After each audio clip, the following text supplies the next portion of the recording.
Welcome to another episode on Back to School with PC. Today's topic is slightly on the heavier side. It's on racism. Race is no longer the physical attributes, now it's more embedded in the system. And for somebody to say that they're colorblind or race indifferent does not mean that the system ceases to exist, it's still going to be at play. And how I like to think about it is like gravity. You could come to me and say, "Hey, Maureen, do you believe in gravity?" I could respond saying, "I'm gravity blind. I don't see any gravity, and I deny its existence." And then next moment, I trip over a rock, and gravity will pretty much acknowledge my existence.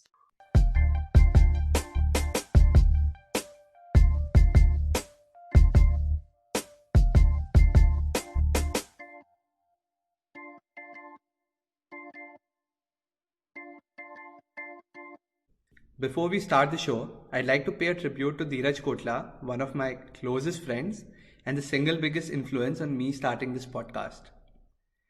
Dheeraj passed away on the 31st of August. He was only 29. Dheeraj and I went to school and later to university together. Though he took up civil engineering in university, it was films that he found his calling in. He was a budding filmmaker who followed his passion to make films. When I told him of my idea to start the podcast, he was unwavering in his support and helped me piece the design and edit for the first couple of episodes. He once told me, "Pursue a hobby for the joy it gives you while you indulge in it, and not for what it would become." This has been the driving force behind this podcast. I hope the listeners would agree and indulge in their hobbies to find joy and happiness as well. Moving on, today's guest dials in from South Africa, Maureen Lwanga. I know Maureen from my time at INSEAD, and it's always a ball of a time around her. She has a very unique way of looking at the world. Maureen was born in Apartheid, South Africa, and her parents immigrated there from Uganda. She studied to become a chartered accountant and worked for a host of companies that took her to living in 5 different countries.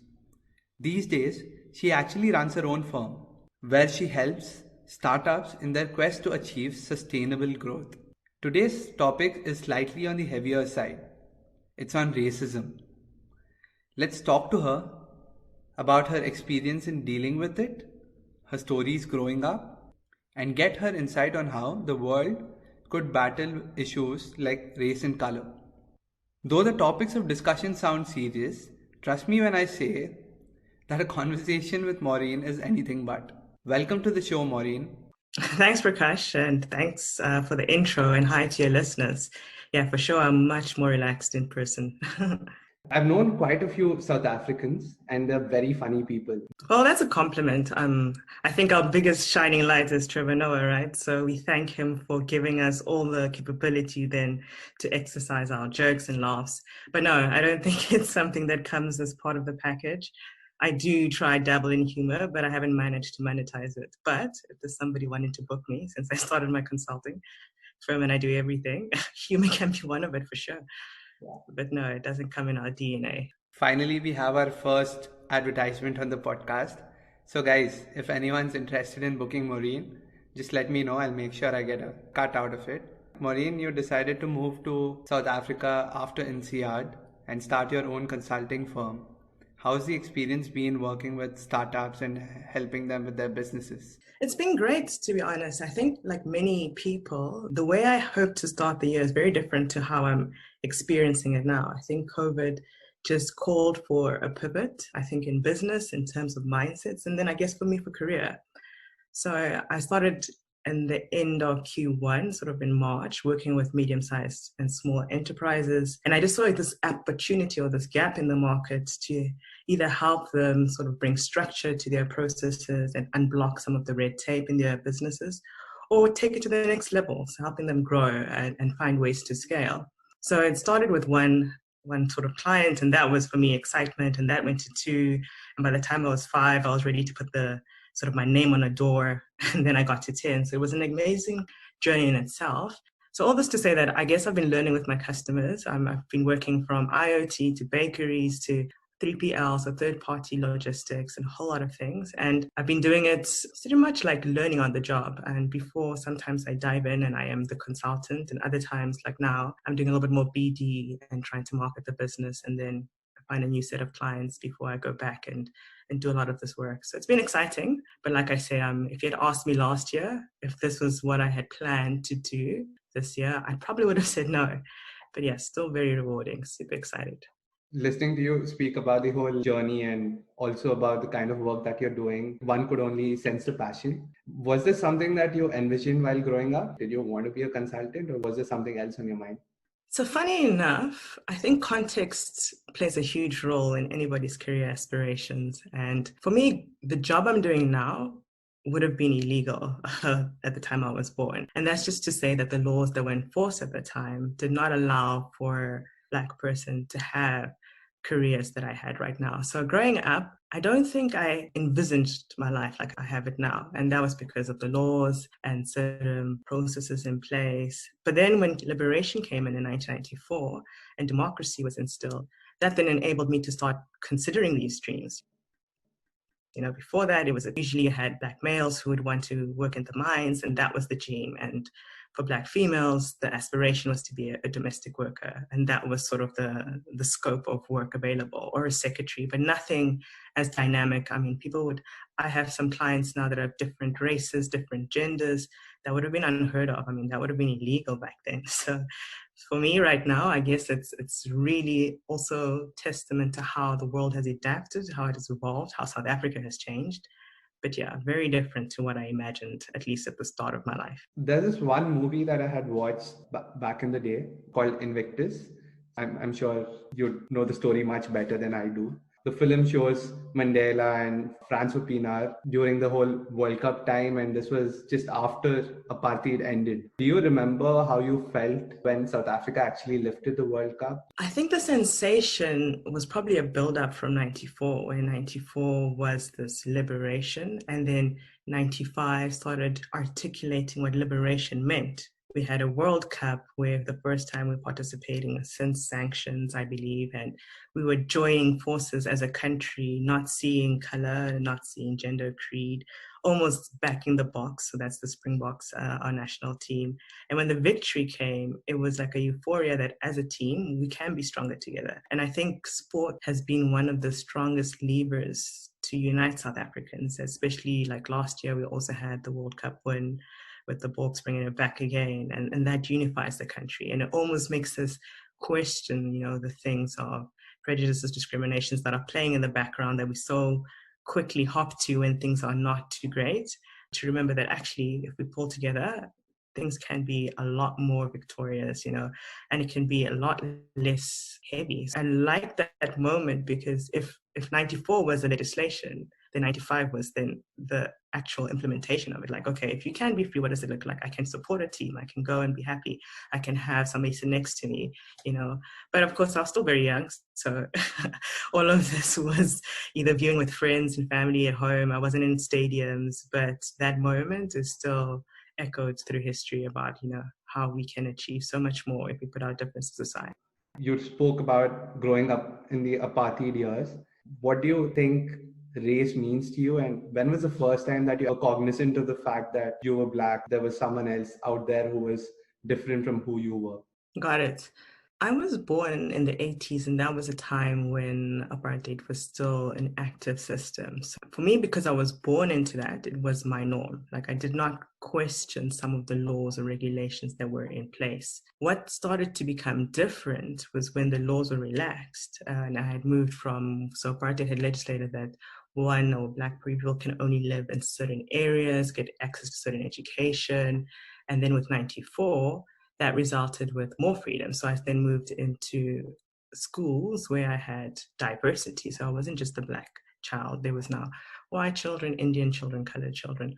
And in the beginning, from the get-go, I didn't feel any sort of like shock because I think I had media at least introducing these different players, you know, to me. So either watching TV, I could see there's white people exist.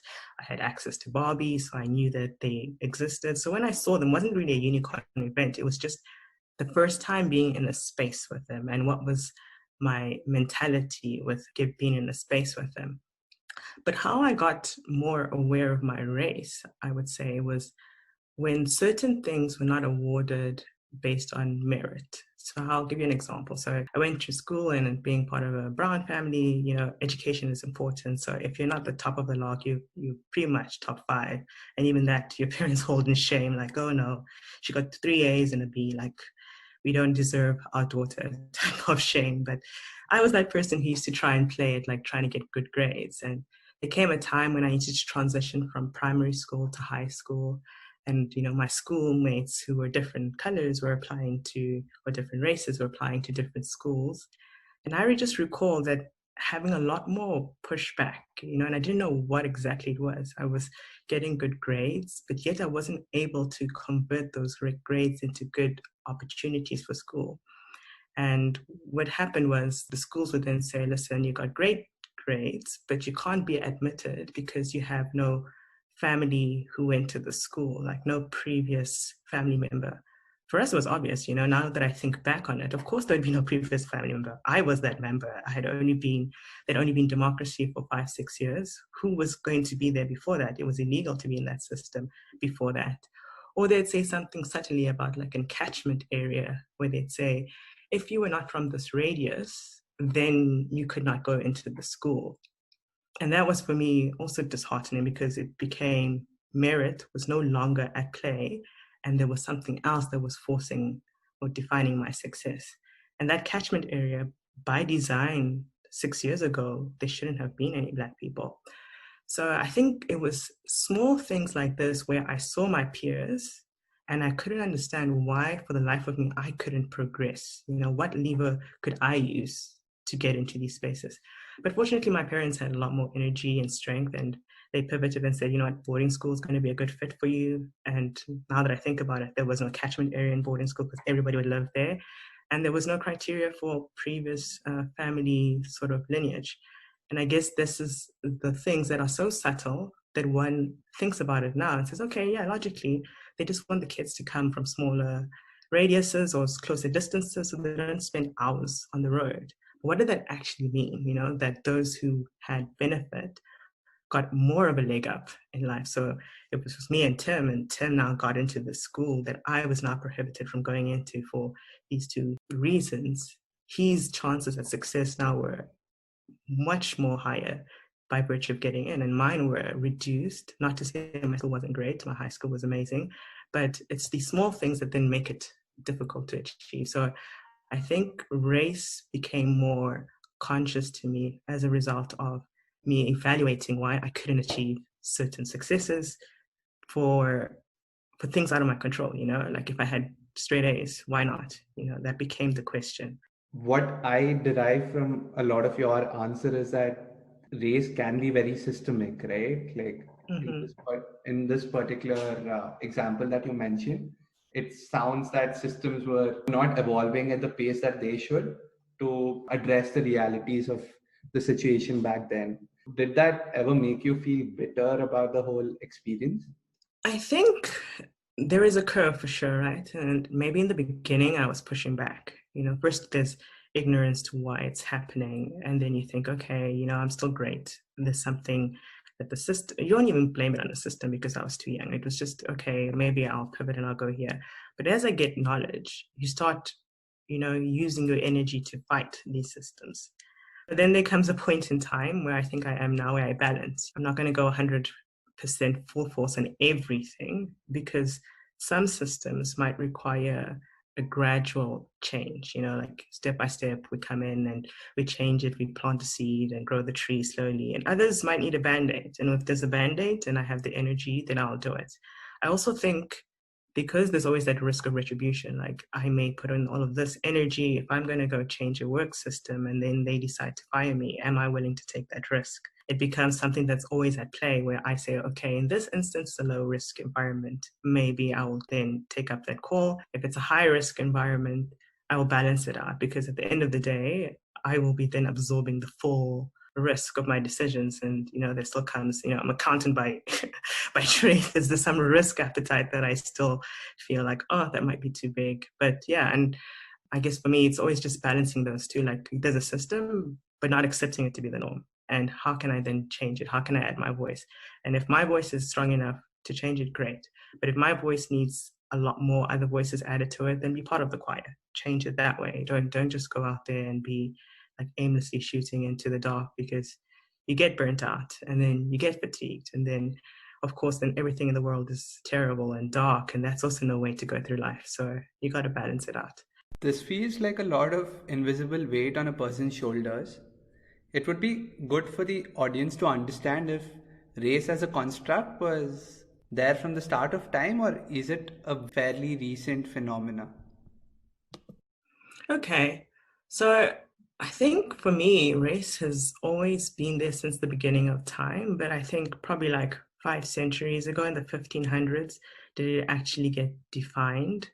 And I suspect the logic then holds still today. Like they were trying to define race so that they can attribute power to a certain group in a legitimate way, and then it would stick. They could use this power to either exploit others or alternatively, for their own benefits.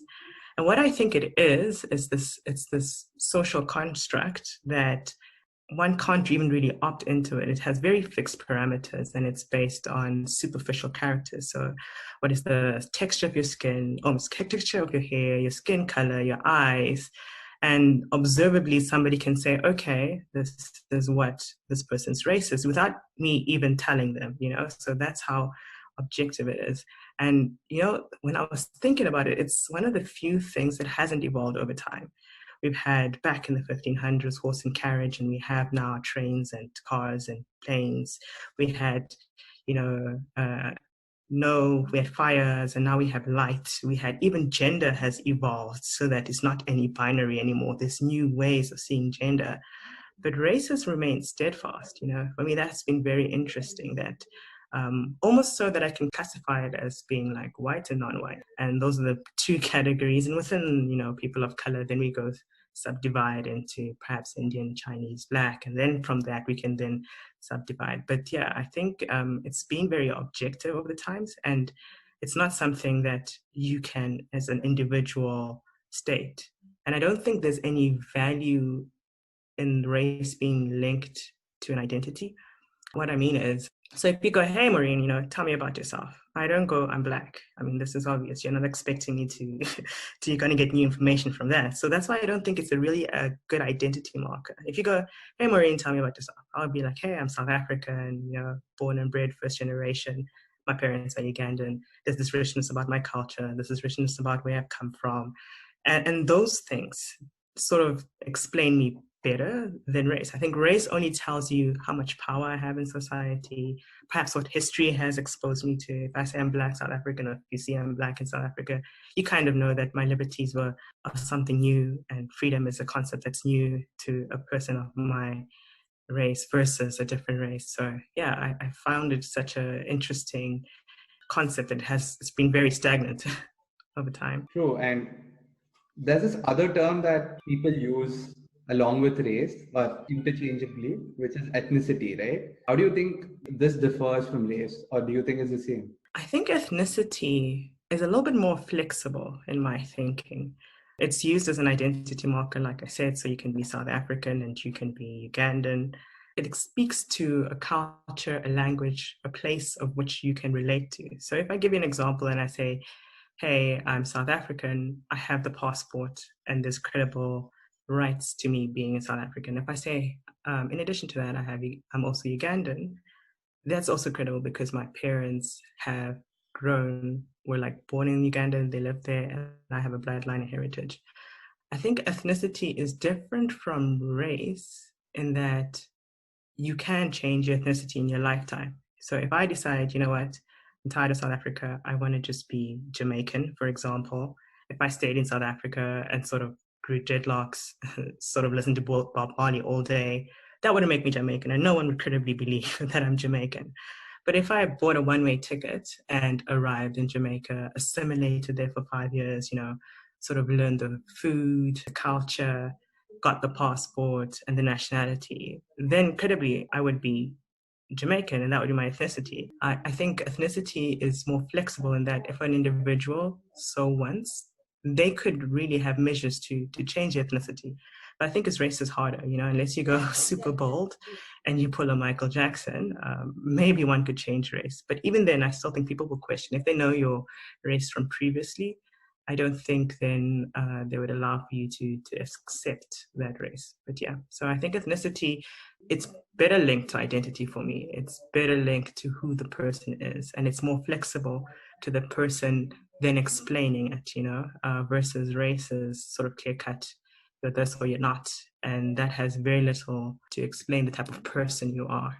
Maureen, you did speak about race quite a bit and ethnicity and how maybe ethnicity is a good way to describe someone's identity. Do you think there's a deeper meaning to race than just physical features and it's not just about how you look? Yeah, for sure. I think there's a deeper meaning. And I think because it's evolved from just being, the aesthetics and the physical features to being embedded in a system, and it's sort of being perpetuated by, call it mainstream media, where, for example, you watch a television show and a Michelin star might have a certain number of people of a certain race, and then you start associating color with quality with that image. So if you go to a restaurant now and you have a lot more white people, one would then assume that it's higher quality. You would expect it to be a little bit more pricey, at least in a South African context.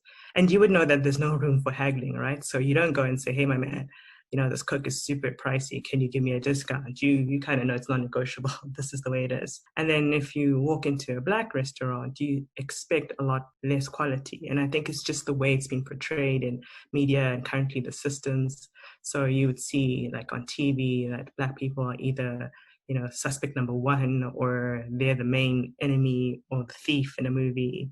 And that then translates into the images that we associate and then brand certain products with, and it's of a lower quality. And I don't think that's just South Africa. I was watching the Indian Matchmaker. I really do like engage with content that's very different to South Africa so that I can live and understand people's, lifestyles.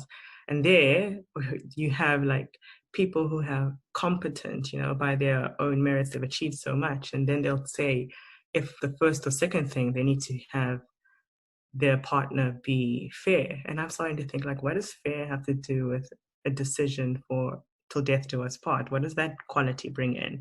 But I guess it sort of triggers beauty. They're not trying to say, I wanted to look like a supermodel. They'll just be like, fair. And everybody gets what that means. So yeah, and I think it's such a powerful tool, race, that one doesn't even acknowledge that it's at play. And I think maybe if I give your listeners some type of social experiment, if I were to say that I walked past a poor individual today and I just said, imagine that scene, would this individual be darker than you? Would this individual have a less qualified education than you?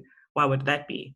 Is there some sort of rhetoric that tells you that poor person should look like that? Why did this person look like that? Where did that come from? Versus if I say, hey, Prakash, last week, amazing call, with my business, I met this fabulous, successful business person. What's the image that comes in there? Is this business person male? Is this business person lighter than me? Why is this person lighter? What was at play that informed those decisions? So yeah, I think race is so powerful that even if we don't mention it, it's at play, and if one is not conscious about that, it then can spread to other aspects of life. But yeah, I think that's the interesting part about race. It's deeper than just skin. I think biases creep in, which are systemic for one, and the other one's individual biases as well, right? So, how do you think we can correct for either of them? I think the first part is to acknowledge that they exist. I don't think if somebody, in the example of race, said, I do not see any race and I'm colorblind, that they're helping themselves. So the first part is to acknowledge they exist. And two, maybe like me, like try and seek out different ways of getting access to content. If you hear in the media, there's a lot being said about America and it's viewed from Donald Trump's view. Try see which other Republicans have a different view to him that also speak to it. And then see which other Democrats have a view. And then, from there, create a richer perspective. Don't let your opinion be shaped by what is easier. So that would be the first thing, like educate yourself. And today it's very easy, you don't have to just read a book. You can listen to podcasts, stuff like this that gives you content that's fresh and new. So there's different content out there that one can use to educate themselves. So that's the first point. And number two is have those difficult conversations. I think too often we shy away from them because we too feel like we're going to offend another person. But find a close group of friends and explore all biases. Even in that example, have that social experiment and say, hey guys, I talked to a businesswoman last year or a business person. If it's all males, start exploring why it is we are only seeing males in our image of successful business people, and have those conversations so that you will then change your mindset, because the risk then comes in is that your biases then change and become like discrimination, and then you start acting on your thoughts, and that is the worst thing of. I think no one can be held really to task for having bad views. It's not changing them or not being aware that you're acting on them that is really, really dangerous. And then another point that I think is quite helpful is just be thoughtful with your finances. For me, if there's some cause that I'm very powerful about, so I'm really big on supporting minorities or supporting local businesses that are females, then maybe I'll spend some of my grocery money supporting them. Don't say, you want change or economic upliftment for a certain group of people, but send your money a different stream, sort of live that way. Try and through your hard-earned cash, support businesses that are doing either well environmentally. We've seen like there's certain, even if it's cosmetics, for example, and certain cosmetic companies are testing on animals. And if you're a huge animal rights activist, and you will not, find out who they are. Those that are doing the right work. They might be a little bit more pricey, but then pay for it, stand with them, be an ally. So I think those are some of the things. Education is big. Having those conversations, those difficult ones, and really challenging yourselves, and then implementing it with your money, like spending it where the right places should be. What I derive from it is be extremely conscious of your thoughts when you're talking to someone else, whether there are biases creeping in, and the other one is choices that you make can make a positive effect in upliftment if that's a cause that you really care about. The other bit that I wanted to talk to you is about the whole Black Lives Movement that has been in the papers and has taken center stage in the last few months after the whole George Floyd issue. So understanding how you felt about it when it came about, and do you think the Black Lives Movement applies only in the US, or it's something which is a lot more global than that? Okay. The Black Lives Movement has been around for years. I think it started in 2013. I think there's this general fatigue that Black people are just tired of being considered second-class citizens in their own countries. And the fatigue stemmed from, in the hands of law enforcement, we're not giving certain courtesies that other social groups might benefit from, and other privileges that they may accept. So when I saw George Floyd, there was no shock to me. What made it shocking is that it was captured, that one could see it on TV, and this life being sort of sucked out of this man, and watching that 10-minute clip or however long it was, and having his life end in front of our eyes. But the reality has still been there. So I think that for me, it was just another confirmation that the system is not equal. If there's a space for it in South Africa, yes. I think in South Africa, there's still areas where us Black people do feel like second-class citizens, even in our homes. South Africa is different to the US in that we are the majority. So 75% of South Africans are Black and 90% are people of color, whereas in the US, they're factually a minority. They're 14% that's people of color. And even in this 90%, there's certain freedoms we do not enjoy, like access to education at the quality that our counterparts enjoy, getting healthcare at a level where we are sure that when we leave these hospitals, we'll be alive. We don't know that for sure. And even in our jobs, corporate mobility, there's this glass ceiling that we are unable to break through. There's something to be said about the system that's preventing us from getting into the spaces. So I think there's a space for it in South Africa, and we stand with our brothers in the US and their movement. We acknowledge their pain and we validate it. But I think we're also bringing it home to South Africa to say, hey, we are not free from any of these discriminations or these injustices. We too seek these equalities. We too would like to be in a world where our lives matter. And I think the part where the world misses it is perhaps the two. The two part is implicit, that Black lives matter too.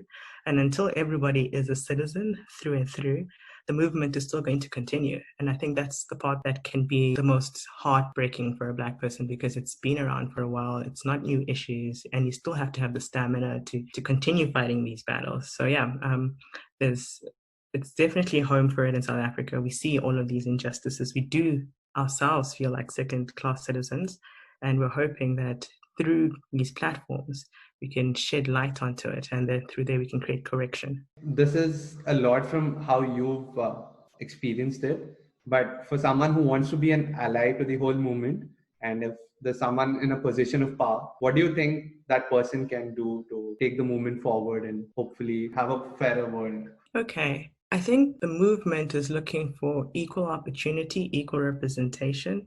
And we're not saying discount your standards and get a Black person in just for the sake of it. That's not what we're saying. We're saying that there's people who are equally qualified that are not getting there. So how can an ally come in? They can start questioning systems at work. They can ask their employers, hey, what is the pay gap, between Blacks and whites? And don't stop there. What is the gender pay gap and why is it so? There'll be lots of excuses one will find out. They'll be like, yeah, traditionally males have dominated, or traditionally there's been a lot of white people. But don't let that stop you from saying, okay, great, thank you, understood, but now what? So what? What is our pipeline? What is our plan? So in the workforce, there's always that way so that it detracts from it just being a Black people's problem. I think that's why protests are gaining so much traction, because individually, you're unable to change the system. Individually, everybody ignores the one voice as it pops up, but in unison, in choir, there's power. So if it's not just the Black person, but somebody else saying, hey, where is this person? Why is there not this person? Even in interviews and panels, I'll give you an example from me. Like, I was invited to an interview panel and I walked into the room and I noticed that I was the only person different in gender and different in race. We had 3 candidates walk in and 2 candidates were of the same race and 1 candidate was different. He was a Black male. And on paper, he was the best candidate. So he had all the qualifications, etc. But when he came up, he was soft-spoken. And then the team was like, he didn't come in and, shine his light or woo the panel. But it's not really a theatrical event. Like, what must you do? Bring like fireworks and just win over the interview? That wasn't part of the criteria, and it's that subtle things that one could appreciate if you're on the outside saying, hey, if I had not been in that room, I couldn't call it out and say, but that's not the role of the job. The charisma part is important, but the competence is the biggest part. And then other things came into play where I said, okay, guys, if we really want to evaluate it, let's do a phase 2 and do a structured interview where we give them a case and see how he does. He came out being the top candidate. And it's another thing to say that if we don't have people of different views in the room, then we end up picking people a lot like us, and then that perpetuates it. So another thing is ensuring where you can that you get diversities into the rooms. Yeah, and I think it's just constantly, in addition to being active, it's also just being aware that your own universal opinion or your own experience is not the universal norm. Just because you worked hard and you were successful does not mean that somebody who's unsuccessful has not worked hard. So questioning why it is that certain things are that way and proactively looking for counsel from different people to either disprove or validate your thinking. So it's to say that even if one doesn't want to acknowledge that it exists, there's so many systems in place and there's so many processes that are bigger than the individual person that you may not actually know that just because you deny it, you're benefiting from it, or just because you deny it, that you're then adversely impacted by it. So yeah, I definitely say that one being race neutral doesn't absolve the system from either hindering or helping you. It's been extremely informative being a part of this. I'd like to ask you about what is that one takeaway from this whole talk? Okay, I've hopped on a lot about race, but it's not to say that there's only discrimination in terms of race. And I guess what I want to let the viewer walk away with is acknowledging that, hard work in itself is good, but different people have different challenges they have to face, and some people, the system might be designed so they have tailwind, so they need to work hard and all the doors will open. And another individual will have headwinds, and even though they work hard, there'll be these roadblocks and they still need to overcome. So it's to acknowledge that, you know, if you're experiencing challenges, don't give up, keep on fighting, even if it's gender, ageism, you know, you're battling with a community that is very more conservative and they want you to get married younger, but yet you want to pursue your career. These are all the tailwinds that are out there, you know, overcome it, because once you do get into these spaces, they're worth it. So I'm trying to say that despite systems being in place, one can still have a meaningful career, and don't let the system or the processes prohibit you from trying. I guess that's a good way to end this. Thanks a lot for the conversation, Maureen, and hopefully the listeners would have learned something from this, and hope to see you soon once the whole COVID scenario is done with. Thanks, Prakash. And to your viewers, I'll do a comedy showcase next time so that you can see that I'm a little bit more lighthearted, you know, as much as the topic was a little bit more heavy. It's an important one, but, you know, I can be a lot more funnier if need be.